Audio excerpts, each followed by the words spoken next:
moods and memories affect our choices, and that we better know and understand our environment so that we can master its particular challenges as well. More specifically, we need to come to terms with 3 powerful ways in which the environment we now live in can inhibit our ability to think smartly and choose wisely. Drowning in the deluge. For this is the age of data deluge, an age in which advertisers, marketers, and media outlets tweet us, text us, and follow us online. An age of Facebook news feeds and Amazon recommends. An age in which we are overwhelmed with information, increasingly to breaking point. A New York Times weekly edition contains more information than the average person in the 17th century was likely to come across in their entire lifetime. In 2008, we were consuming 3 times as much information as we were in 1960. By 2020, we'll be generating 44 times more data than we are producing today. Our Stone Age bodies can't cope with this modern-day deluge. Evolution is slow. The deluge has come fast. Confronted with data, some dodgy, some not, our hearts beat faster, our breath becomes more shallow, we sweat. The deluge makes our body shift into crisis mode. Studies reveal that we can't hold more than 7 separate pieces of information in our minds at once. Yet when I enter qualities to look for in a surgeon into Google, 4 million hits come up. The sheer abundance overwhelms us. That's why most of us end up looking at just the first few links on the first page of Google's search results. The best answer to our query might not be there, but we can't cope with more. How can we find the space to think clearly with all of this data raining down on us? How can we discern intelligence from all this noise? For there is intelligence amidst the cacophony. In fact, the data deluge has a notable upside. We can now get our information raw, unedited, uncurated. We can now imbibe information direct from source without the traditional gatekeepers.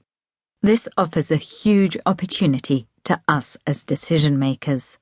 But the question of what, among all the data swirling around the digital landscape, we should give credence to is not straightforward to answer. In London, in August 2011, huge numbers of people rioted and parts of the city went up in flames. Shops were emptied of expensive trainers and widescreen TVs. The police looked on powerlessly. It wasn't that there was no information. Tuned into social media, police command centres were overwhelmed by the 2.6 million riot-related tweets that circulated during the 5 days of rioting. The tales circulating the Twittersphere were plentiful and varied, from the political to something more akin to a child's picture book, rioters breaking into a branch of McDonald's to cook their own food, the London Eye being set on fire, a tiger being set free from London Zoo. The problem was, in the face of so much information, how could the police work out which stories to trust and which to reject? Which leads should manpower be assigned to investigate? Which should be ignored? All of those tweets just mentioned turned out to be false, by the way. In the age of data deluge, with information so fractured and diffuse and arising from so many disparate sources, how do we know what to believe and what to reject so we are able to benefit from the digital dividend? That is a challenge that this book will address. Drip, drip, drip. Ping, ding, ring.